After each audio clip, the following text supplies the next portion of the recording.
Hi everyone, it's Evelyn. And if you've been following my channel for a while, you'll know that this year is the first year I'm trying hyacinths out at my roadside flower wagon. Now, I'm not doing them as a cut flower, even though you can use them as a cut flower. In fact, I'm just going to interject here. If you're using them as a cut flower, what florists or flower farmers will do to extend the stem on them, because they're not an overly long stem, is they'll leave the bulb on the hyacinth and they'll cut the bulb off in blocks so that the bulb, which is about this thick, if they cut it so just a little bit wider than the stem, they gain that much more in flower length. Of course, that means that you don't have the hyacinths growing again the next year. And that's irrelevant to how I'm doing it because I cannot stand the smell of cut hyacinths. However, for the last 3 years, I have been selling tulips and daffodils in pots, three per pot, 1 gallon pots. So I thought I'd try that with hyacinths this year, and that way I don't have to deal with when you cut them, that powerful emission of scent that they put out. They still smell strong in a pot, but nothing compared to what they smell like when they're cut. Anyway, so I decided this year I was going to try out hyacinths as a cut flower because hyacinths bloom before daffodils, and it might just extend my not my growing season, but my selling season a little bit longer. Because for me, daffodils and tulips are not yet blooming. In fact, this is what the daffodil pots look like. Now you can see there is the heads of the blooms, but they're not blooming yet. And as far as the tulips go, here too, you can see the beginning of a head starting to come up, but nowhere close to blooming. Usually it's about the 3rd week. I'm going to get my fingers all dirty. Usually it's about the 3rd week in April that for me, the daffodils and tulips will start blooming. And I thought maybe I could bump that up a bit. Now, I didn't realize that I was actually bumping it up a whole month because the hyacinths bloom way before the daffodils and the tulips did. Let's backtrack to what hyacinths I decided to order. So I didn't want to do blue and I didn't want to do white because I know they sell a lot of those in the garden centers. So I thought I would try woodstock because woodstock is a color that I haven't seen in garden centers and I think it's quite pretty. And I have a few of that color just growing randomly in my garden anyway. So I ordered those, and when I order from my wholesaler, Van Noort, the smallest quantity you can order of any color is 50. So I ordered 50 woodstock. I did get a call back, can't remember when, saying that they were basically sold out of the woodstock and would I take Miss Saigon as a substitute. Now, they look almost the same, so yeah, of course I'll take it as a substitute. I can't tell the difference in a photo anyway. Well, fast forward to this spring, to just over a week ago, and as you can see, I didn't just get Miss Saigon, I got a mix with blue in it that is more than 50%. Now, I could have been upset that they didn't send me what they said they were going to send me, but actually I think it was great because I actually love the combination of the blue with the magenta, for want of another word for the color. I think that they look so much better combined than they would have as separate colors. In fact, one of the pots, only one, ended up having 3 Miss Saigon in it, and I didn't like it nearly as much as the mix, not even close, and it was one of the last ones to go. Now, I was hoping I would have, once I realized they were growing faster than the daffodils and tulips, I was really hoping I'd have flowers available for Easter. Well, turns out I had to get them up on the road a week before Easter because they were already full stemmed and getting ready to sell. So we got the flower wagon up on the road on the Saturday, week prior to Easter, and it was a nice, beautiful day. So I put out 6 hyacinth pots on the steps of the flower wagon that's attached to the outside. They're detachable, so when I don't need them anymore, I can just take them off. And inside the flower wagon, I put some dried flower arrangements, and on the top shelf, I put some small gift ideas. Now, the very next day it rained, and the weather forecast was for rain on and off for the full week. So I realized that dried flowers was kind of a dumb idea in rainy weather. So I eliminated the dried flowers completely, and instead I put up 3 daffodil pots and 3 tulip pots, even though they're not blooming, because, you know, this is a week later from that, and that's still what the daffodils look like. And of course you saw the tulips, they don't have much of anything happening on them. So I thought, well, it says what kind of daffodil it is on the pot that I put on with the grease pencils back in the fall, because grease pencil doesn't wear off over the winter. Same as the tulip. I put the name of the tulip on the pot. I hose off the bottom of the pot so that they're clean, but I'm going to show you the daffodil pot one more time. But you'll notice I have them sitting in the ground in the front, and what keeps them really, really healthy is the roots just simply grow through the bottom of the pot and into the good soil below them. So that's one reason they stay really healthy over the winter, even though they're just in 1-gallon pots. The other thing I do is in the beginning of the season, I had them all blocked together. I'll put that picture up quickly just so you can see what it looks like. So I've got the daffodils, the hyacinths, and then the tulips, and they're all blocked together. And when I put them in their pots, I believe close to the end of November. December and January are quite wet for us rain-wise, and that could drown out all the bulbs and rot them. But I have a large tarp that it's just a construction tarp that I think we got some doors wrapped up in once, but they're great tarps. They're black on one side and white on the other.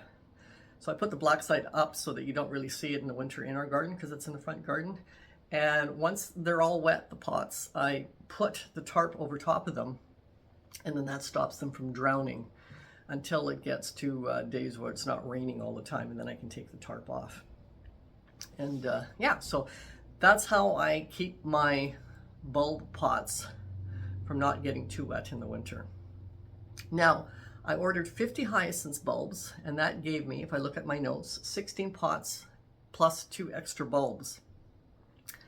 So 16 pots isn't that many. That's one of the reasons why I added in the dried flowers and the little gift ideas, because if it's a nice day and they start going really quickly, I'm not going to have, and I'm only putting out 6 at a time because I want to keep the other ones nicely rooted into the soil until I need to put them up at the wagon. So that way I can fill up the flower wagon with a few other things than the hyacinths. So that's what I did for getting the flower wagon up onto the road. Once I got them up on the road, I quickly went into my office, which is this room that I'm in right now. There's my printer. There's my computer right there, although that's not always in the office. I printed out a signage sheet. Should have done it before I got the flower wagon up, but it was sunny that day, so we just thought, let's get it up now while we're not getting rained on. And then I went and did my sign.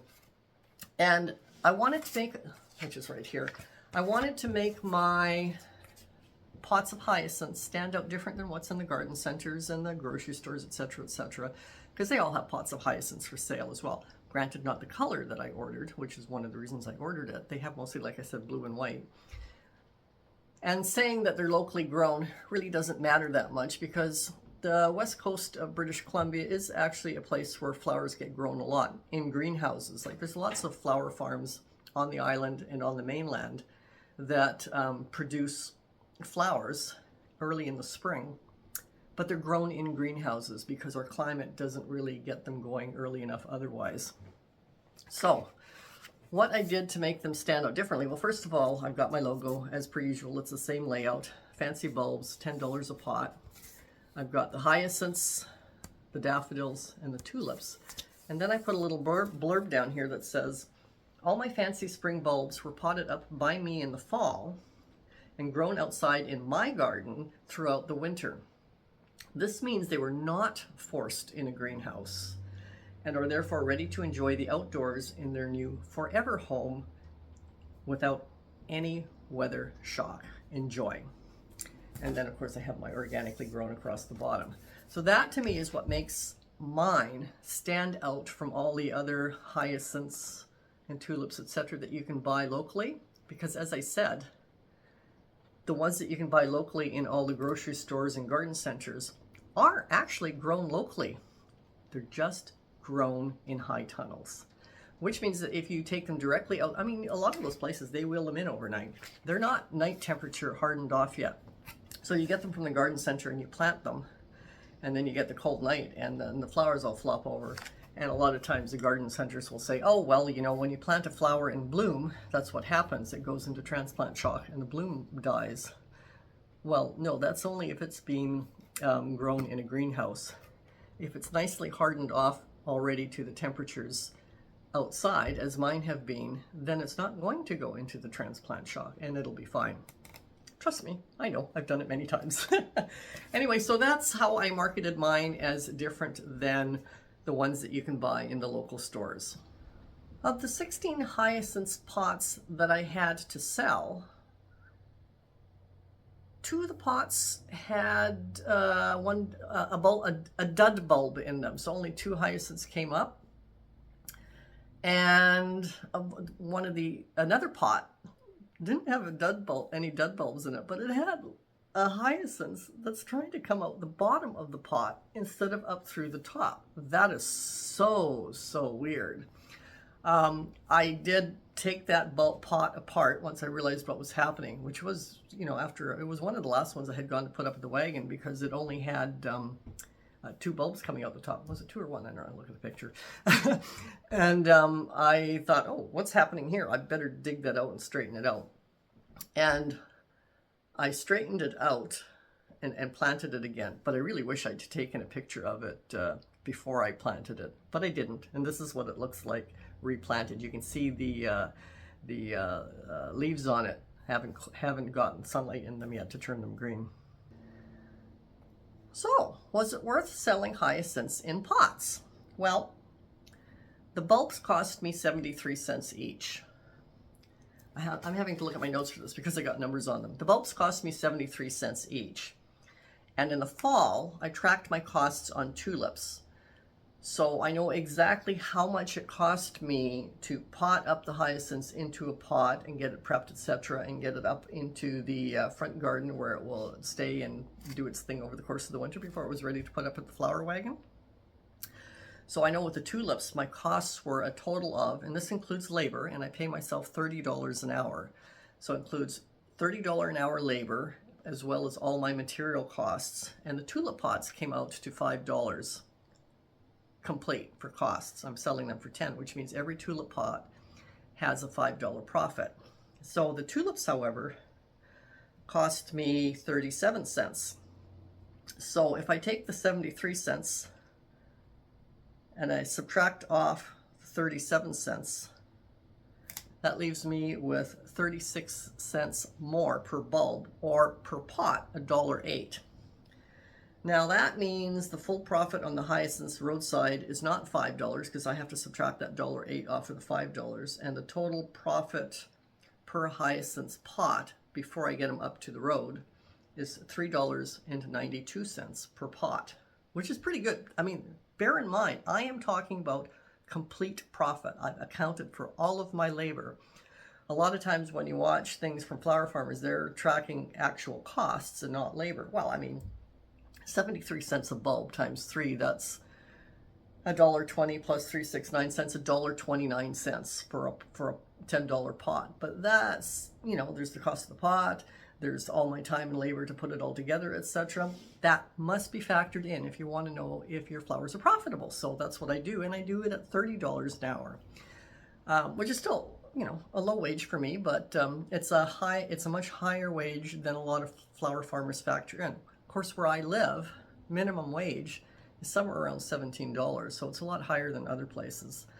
So I know a lot of people in the States factor in at $15 an hour. Well, that's less than our minimum wage. That's pointless.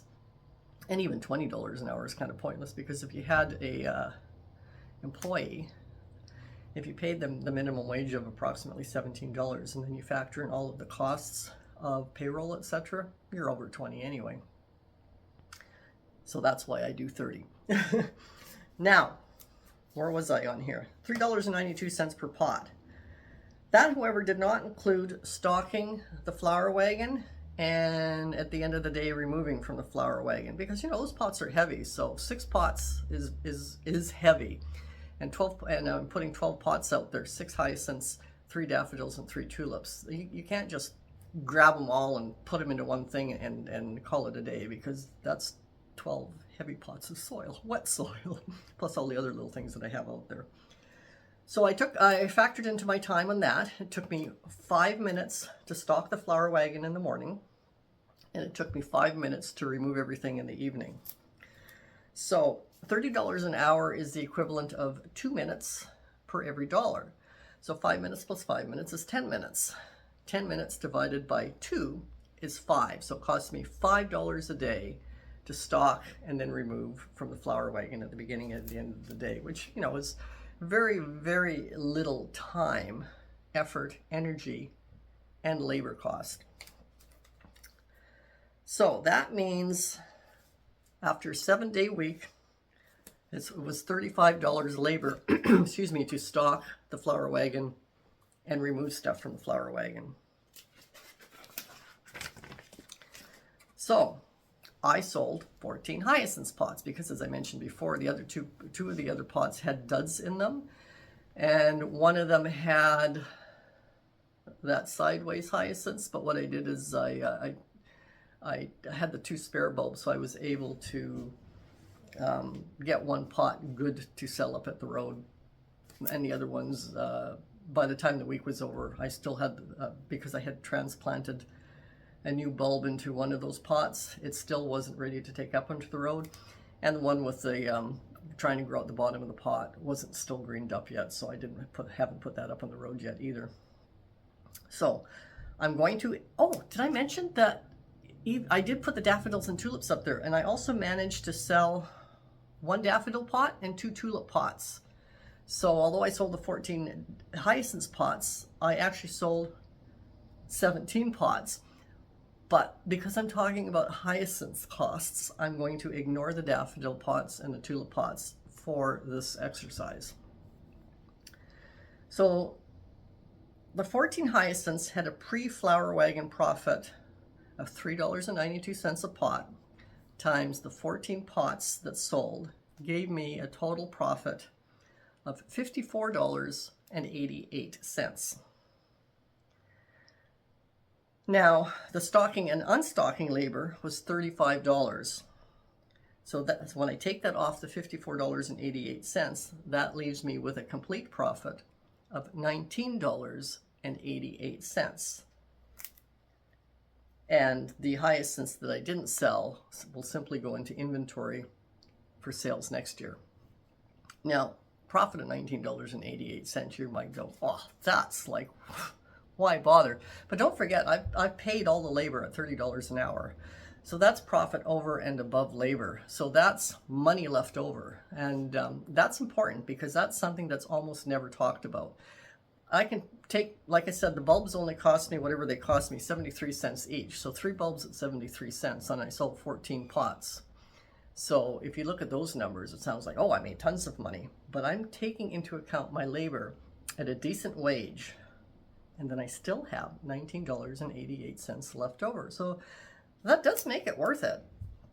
It's not going to give me a full-time job, but my property isn't going to give me a full-time job in flowers anyway. I can't possibly grow enough flowers to live off of it because I'm on a city lot, and the city lot is only 1/8 of an acre, just a little under. And then, of course, that includes our house, our 2-car garage, our driveway that runs the length of the property. So the growing space is probably less than 1/16 of an acre. So I'm not looking at this for a full-time job anyway. I'm looking at this as just, I guess, just a way to make some extra bucks and enjoy. I love working in the garden. So it pays all of my time to work in the garden and gives me some extra. Okay, so where am I now? The hyacinths I didn't sell included 2 bulb duds and 6 good bulbs. At 73 cents each, that gave me a bulb loss of $4.38. So I have to take that off of my 2024, because that's this year's profit on the hyacinths. So once I take the $4.38 profit off of the $19.88, that leaves me with a profit of $15.50 with some inventory for next year, as well as 2 dud bulbs for compost. But there's more. I also got $6.30 in tips. Somebody gave me an extra $5 bill and somebody else gave me an extra $1.30, and I'm pretty sure that person gave me the extra $1.30 because they paid for one of their pots with an awful lot of dimes and quarters. And I guess that was their way of making up for giving me all that change. So when I added the $6.30 to the $15.50 profit, I actually now have a profit of $21.80. So, since it costs me $35 a week in labor to open and close the flower wagon, and that's already accounted for the week of the hyacinths, I can look at it 2 ways with that $21.80. I am not closing the flower wagon until the daffodils and tulips are ready to sell. I am still putting the flower wagon up on the road with the daffodils and tulips in the state that they're at. And as a reminder, that's the daffodils. They'll be the next to open. They're not ready to open. Chances of me selling anything right now are pretty slim because we're cool outside. It's I think the high today is 11, the low is 1, and rain. So those aren't usually days when people stop in their car. Plus there's no color. However, I want to keep the flower wagon open because I believe in consistency. Somebody may have come and bought a hyacinth as a gift for Easter, but saw the daffodils and tulips, and now that Easter's over, they might be thinking, I'd like to plant some daffodils or tulips into my garden. So I'm going to leave them at the flower wagon every day. So I'm going to still go through that process of stocking and unstocking the flower wagon every morning, not expecting any sales until the daffodils start blooming, because people who didn't buy the hyacinths, they're not going to see any color, they're not going to stop, there's no eye candy. And it's a slim chance that somebody who bought a hyacinth will come back. But just in case even one person wants to do that, I am going to keep the flower wagon going in the slim chance of that one person, because I don't want to annoy them. Now, that means I'm going to be, every week it's going to cost me $35 to keep the flower wagon open until the daffodils are blooming, and then you'll start getting more and more people stopping again. So I could apply that $21.80 to the week after Easter, which is this week, and I'm filming this on Tuesday, so the week's not over. So I don't really know what's going to happen. So I could apply that $21.80 towards that $35. But I'm not going to, because that's basically the hyacinths done. So this next stretch that I'm keeping it open for will be for the daffodils. So every $35 week until the daffodils are sold will be daffodil costs. Daffodils are usually, there's an overlap to tulips, so it'll at least be daffodil costs until the tulips are open. So I could say that, anyway, I've already sold 1 daffodil and 2 tulip pots. So that's pretty much covering a good portion of this first week, not the whole amount, but it's covering a good portion of the $35, approximately half, little less than half, because the daffodils cost more than the tulip bulbs did. And that's how I'm going to work towards that. Now,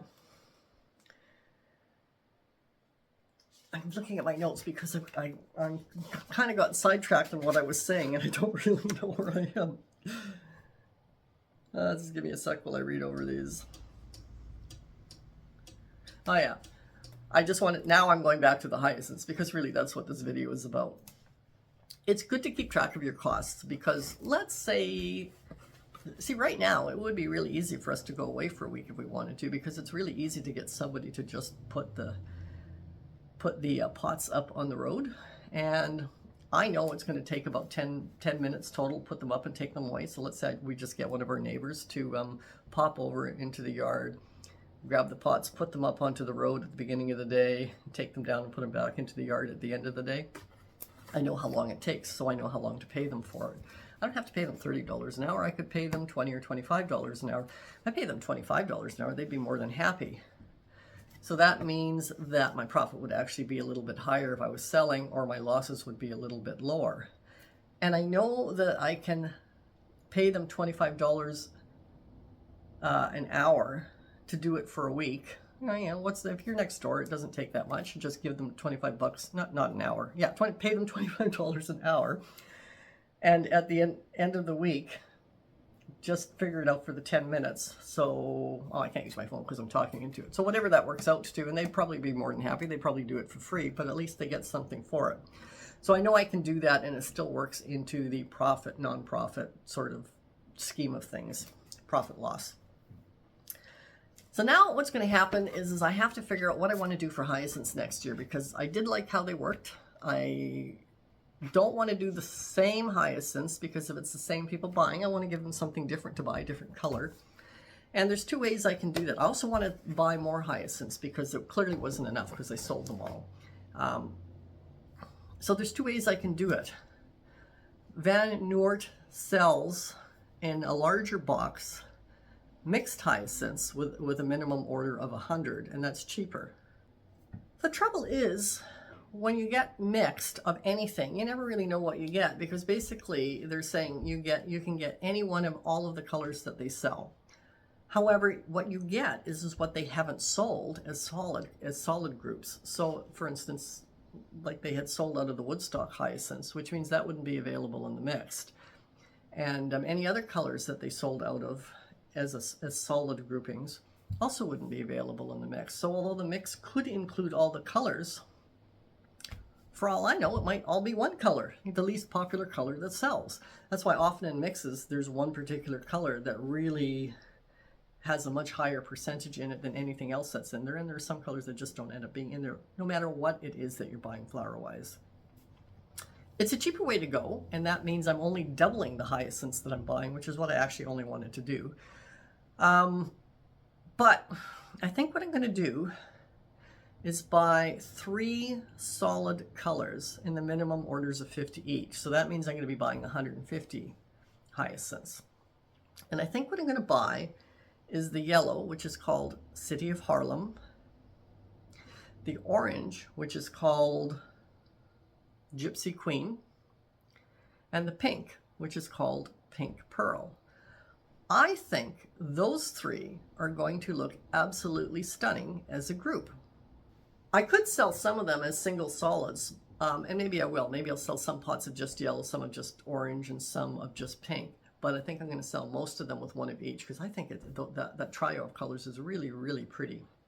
Now, I went into quite detail over the costs of the hyacinths from the point of what I had already tracked with the tulips. If you're interested in knowing how that $5 tracked out, you should check this video over here. Thanks for watching. Bye.